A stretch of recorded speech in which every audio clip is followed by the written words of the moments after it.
पट पाणे पही विधि नाना, करियार तो दिन दीना। राम गुण मंडप तब गिनना।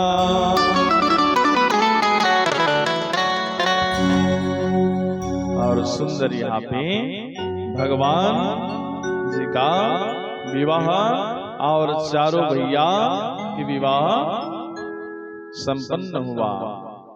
और श्री रामचंद्र जी विवाह संपन्न होने के बाद अब धीरे धीरे अब बारी आया राज अभिषेक की। राज अभिषेक की जब बारी आया,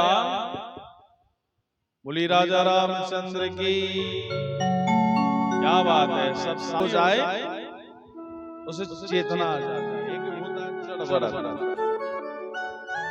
जड़ भरत, वो दुनिया की मोह माया माया जंजाल में नहीं पड़ता। माया जंजाल में हरि ओम हरि नमस्ते हरि ओम। भरत भगवान की सत्संग किया, सेवा किया, तो एक जड़ भरत उसको चेतना मिल गई। और हमारे अरुण जी को भी चेतना मिली है। ये हमारे अरुण जी ऐसे ऑपरेटिंग करते हैं, इनके हाथ में कला तो रहती है लेकिन कला को भी लुप्त कर देते हैं, कारण समय पर नहीं आते हैं। बोली राजा रामचंद्र की जय। जय जय श्री राम। ओ मेरी भैया पीछे वाले, जय जय श्री राम। अभी गरीबी रेखा राशन कार्ड किनका और एक बार बनना है। महाराज मोरो बनी बहु लाइन में। लेकिन भगवान की जब जयकारा में हाथ कर देने लगता है तो क्या बोलते हैं, जय जय श्री राम। हाँ, ये हुई ना। राम कहो श्याम कहो दोनों एक हैं। कल आप सबसे सुना है तो राम कृष्ण दो कहे अंतर नहीं। इनके नयन गंभीर हैं, उनके सफल विशेष। दोनों एक हैं। बारी आई राज तिलक की, तो राज तिलक होने को तैयारी पूर्ण हो गया। और जैसे पूर्ण हुआ,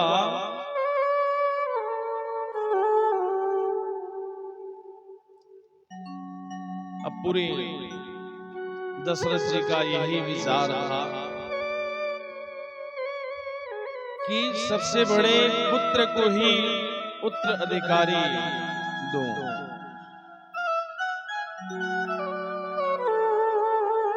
जैसे ही राज तिलक होने वाला की पूर्ण तैयारी हो गया, तब कैकेयी, एक समय की बात है,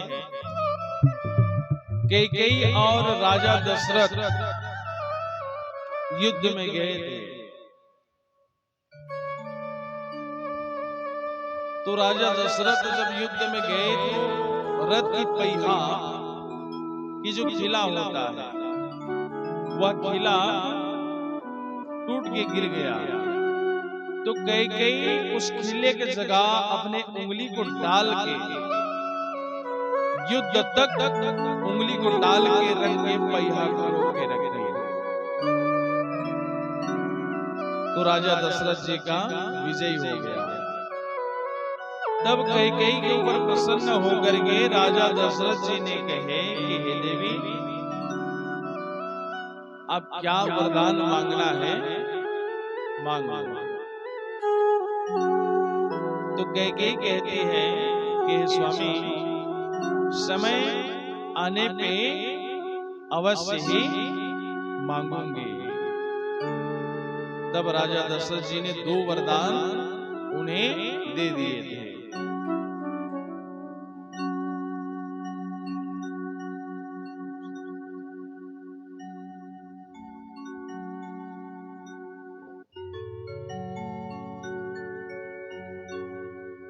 जब बोली राजा रामचंद्र की जय। राजा दशरथ जी का विचार कि राम जी को तिलक किया जाए, लेकिन तब उसी समय कैकेयी वही बात याद दिलाई और कहे कि हे महाराज, आप जो 2 वचन कहे थे, सर्वप्रथम मंथरा थी, मंथरा कैकेयी की कान भरती गई, तो कही कि एक वचन में भरत को राज तिलक और दूसरा में राम को 14 वर्ष वनवास। इस बात को जब राजा दशरथ सुने तो मानो राजा दशरथ का सीना छल्ली छल्ली हो गया। राजा दशरथ बार बार विनती अपनी पत्नी को विनती करने लगे कि हे रानी, अब कहते हैं एक वरदान भरत को राज अभिषेक राज तिलक, मैं तैयार हूं, लेकिन दूसरा वचन जो कहे ये वचन ना मांगो, ना मांगो बार बार। तब कैकेयी कहते हैं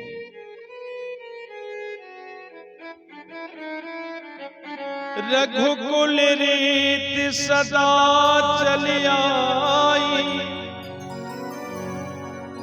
प्राण जाई पर वचन ना जाए। हे राजन, आप यही कहते हैं रघुकुल रीत सदा चलाई, प्राण जाई पर वचन ना जाई। अभी आप कहते हैं जो वचन दिए थे उसका तो पालन करो, वचन जो दिए थे उसका पालन करो। राजा दशरथ भूमि पे लोट करने लगे कि हे देवी, मेरे राम को वनवास मत भेजो, राम को वनवास मत भेजो। जिस प्रकार बिन मीन प्यासी, जिस प्रकार मछली पानी के बिन तड़पती है, उसी प्रकार आज राजा दशरथ तड़प रहे हैं। और तड़पते तड़पते बार बार कैकेयी से विनती करते हैं कि हे देवी, आप कहो तो मैं अभी राज तिलक कर दूं भरत का, लेकिन छोटे से नन्हे से बालक, माता पिता के लिए बालक कितनों भी बड़े हो जाए वो छोटा सा बालक ही रहता है। छोटे से नन्हा से बालक वन में जाएगा, वन को कभी देखा नहीं है, वन में जब जाएगा तो कितना दर्द होगा, तकलीफ होगा। लेकिन बस कैकेयी यही कहते हैं कि रघुकुल रीत सदा चली आई, प्राण जाए पर वचन ना जाए।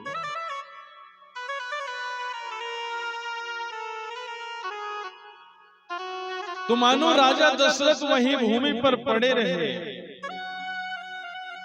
और बार बार अपनी को कोसते रहे, और राजा दशरथ को भी श्राप मिला था। श्राप कौन दिए थे? श्रवण के माता पिता। श्रवण के माता पिता अंधे थे, उनको चारों धाम यात्रा कराने के लिए श्रवण जी अपने कंधे पे कार में उठा करके चारों धाम तीर्थ की यात्रा कर रहे थे। तो यात्रा करते करते जब राजा दशरथ जंगल में शिकार करने के लिए गया था, तो उसी समय तुमड़ी से जब श्रवण ने पानी भरा, तो जैसे पानी भरा तो राजा दशरथ को लगा कि कोई मृग हिरण अपनी तृष्णा बुझा रही है, पानी पी रही है। और उस आवाज को सुन करके शब्द भेदी बाण राजा दशरथ ने छोड़ दिया तो जैसे राजा दशरथ ने छोड़ा और श्रवण कुमार को जैसे तीर लगा, श्रवण कुमार अपनी माता पिता को ही पुकारे और जब भी अपने बेटे को पुत्रों को चोट लगती है तो माता पिता को ही पुकारते हैं। रास्ते में चलते चलते कहीं पत्थर से चोट लग जाए तो एक माँ ही याद आती है सर्वप्रथम, क्योंकि बच्चा जब छोटा रहता है तो सर्वप्रथम माँ शब्द ही सीखता है। माँ की ममता के लिए बखान करें तो वो भी तुच्छ है, क्योंकि माँ की ममता इतनी करुणामयी है।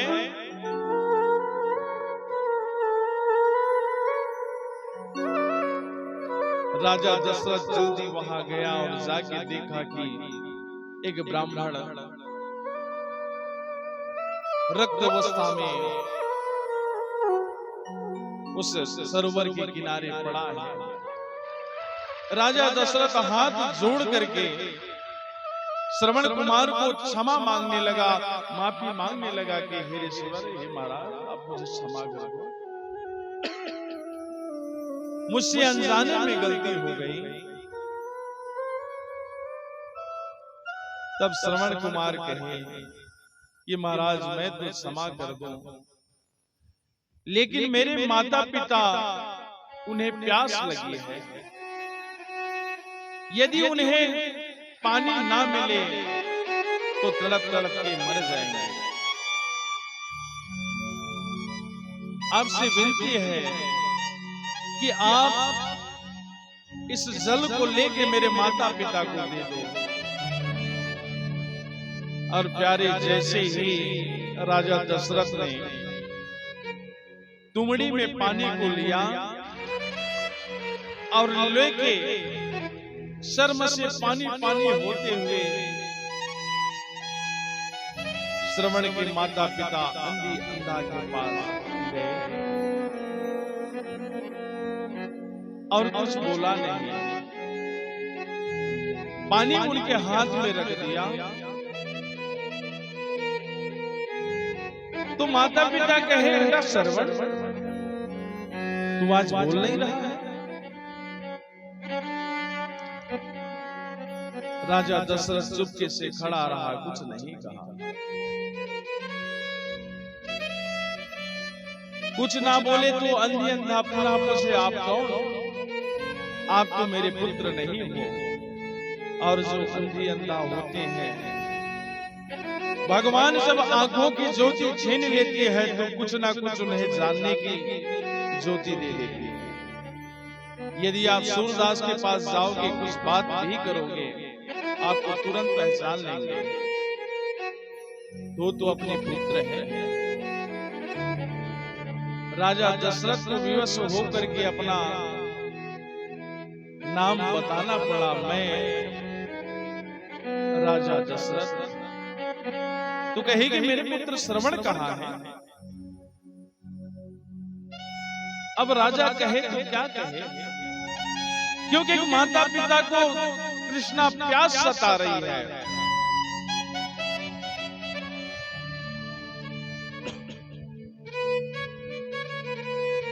राजा विवश होकर के सोचता रहा, मैं क्या कहूं क्या कहूं। तब माता पिता के चरणों में गिर गया। श्रवण कुमार के माता पिता के चरणों में गिर गया और कहे कि हे मां, मुझे क्षमा करो, मैं आज आपकी ममता को बचाना जाने अनजाने में मेरे से भूल चूक हो गई और मेरे बाण से ही आपके पुत्र की हत्या हो गई। तो जैसे पुत्र की हत्या सुने वैसे ही श्रवण के माता पिता अंधी अंधा श्राप दिए राजा दशरथ। कहे कि राजा, जिस प्रकार से हम अपनी पुत्र के लिए तड़प तड़प कर मर रहे हैं। हम दोनों अंधे अंधा आपको श्राप देते हैं कि एक दिन ऐसा आएगा और आप भी एक पुत्र के लिए तड़प तड़प कर मृत्यु को प्राप्त करोगे और उसी समय श्रवण के माता पिता की मृत्यु होगी। उसी श्राप के कारण आज राजा दशरथ को भी पुत्र की वेदना में तड़प होने लगी।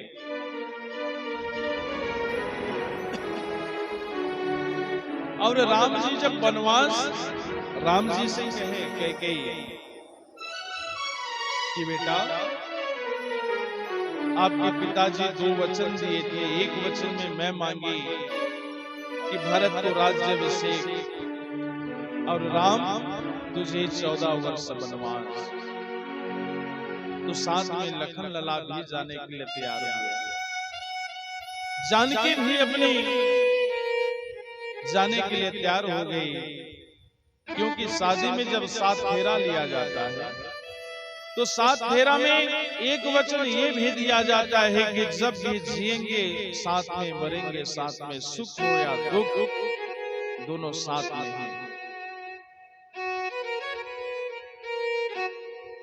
रहना है। तो जैसे वन की ओर वो तो चले गए और जाने के पूर्व सर्वप्रथम राम जी कैकेयी को पहले प्रणाम की बाद में कौशल्या।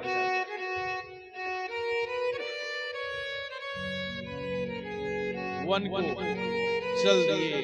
इधर राजा दशरथ तड़पता रहा, तड़पता रहा, तड़पता जिस प्रकार से मछली को आप पानी से निकाल के बाहर रख दोगे, तड़पता रहा। और अंत समय में राजा दशरथ राम राम कहि राम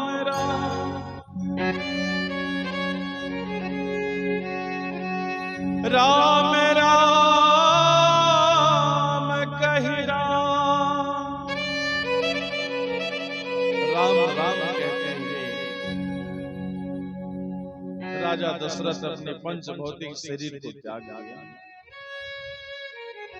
राजा दशरथ एक क्षण में भगवान से अलग हुए तो एक क्षण में अपने प्राण त्याग दिए। और श्रीमद् भागवत कथा में भगवती कुंती जब कृष्ण से बिछड़ी तो एक क्षण में ही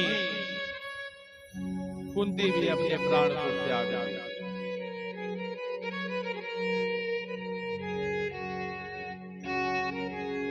जो भगवान के निकट होते हैं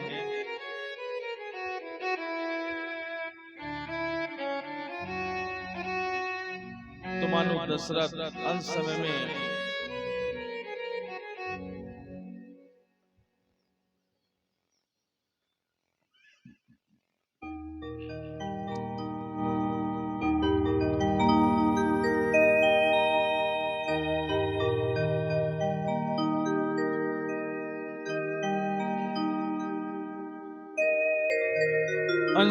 भगवान को याद करते हुए कहते हैं करुणा में राम